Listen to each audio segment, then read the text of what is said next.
Hello, my name's Jill Bailey, and I wanted to talk to you a little bit about what an outcome-focused review is. It's part of the self-directed support process, and it's a way of carrying out reviews that really puts the main focus on the results that are being achieved for the person and the family.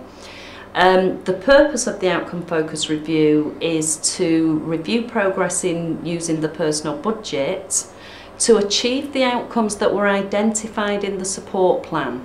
So looking with a person at the quality of the life and the money within that context. So another key part of the purpose of the outcome focused review is to think about what we're learning about what we've tried, what worked, what didn't work, to identify next steps to achieve the personal goals or outcomes, to update the support plan, make sure that we're putting that new learning in, and to make clear if the person's support needs have changed. So if we think about how did this come about, in 2009 a group of disabled people and their allies came together with representatives from the Department of Health and local councils, and they developed this process. They came together to actually develop this process, and that included the list of outcome categories here. So these categories were put in to refer to the outcomes that people may have in the support plan. One of the themes around that was to ensure that we keep coming back to this golden thread. So the things that turn up in a person's support plan then need to be the things that are reviewed in the outcome focused review.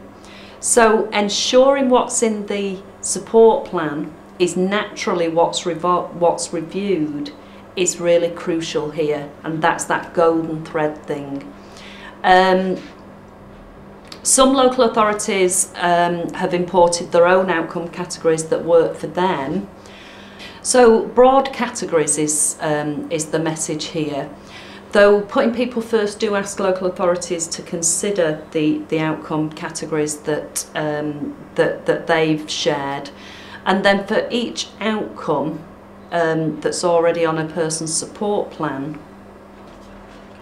we consider at the outcome focus review what's working around moving towards that or achieving that, what's not working, what things are more difficult, and any ideas for change from the person's perspective, and then of course from the perspective of other people in the room.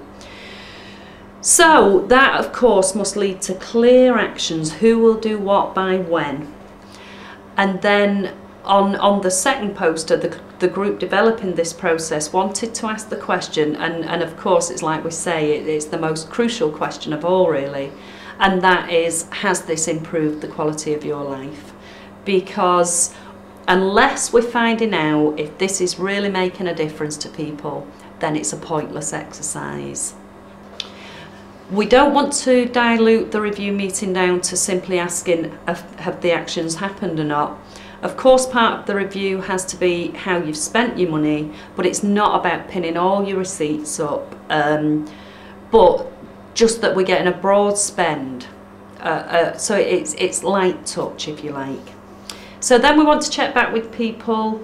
We know that our lives change from year to year. We know what was important to somebody last year may no longer be important to them this year, or it may be pretty much the same. So we just want to be checking those things out. And there may be other new things that are important to you now that we want to get onto the support plan. So there's a question here about what's important to you now, and then crucially of course what's important to you in the future.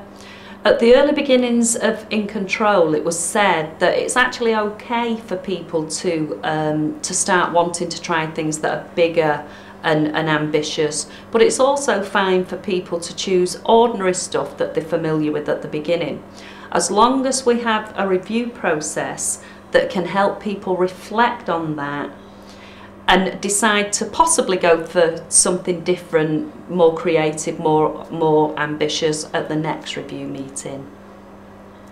Then there's the questions to answer, and this is kind of, have my needs changed? So does my support plan need to change?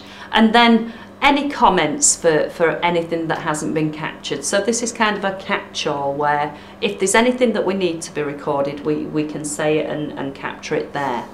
So as a result of the outcome focused review, the support plan will need to be updated with any new information that's been gathered, such as anything new around what's important to you now or what's important to you in the future.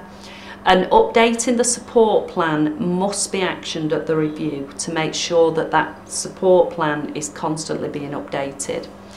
In some people's lives, there'll be much more significant change, and that might require re-looking at the resource allocation and refiguring some of that stuff out. So at the outcome focused review, we can check whether that kind of approach needs to be taken and what actions need to be set. Government are looking at the possibility of a key performance indicator around the top 3 things that people want from the support plan, and actually have they happened or not. So the outcome focused review process and the preparation for it is structured to say, these are the things that you had in your support plan, which would have been transferred from the person's support plan onto the outcome categories at the outcome focused review. So then what we do is, around each of the outcomes that people wanted to use the personal budget to achieve, we ask what's worked, what hasn't worked, and what are our ideas for change around that. Then looking back at the person's support plan, we'd be asking them, what were the top 3 most important things that you wanted to achieve from your support plan, and have you achieved them? And the answer could be yes, my personal budget's helped me move towards achieving that outcome, or no. So I hope that's given you kind of the essence of the outcome focused review. You can find much more information on the Department of Health's website, you know, the personalisation or putting people first websites, or on the helensandersonassociates.co.uk site. So there is plenty of information out there if you want to know more about it.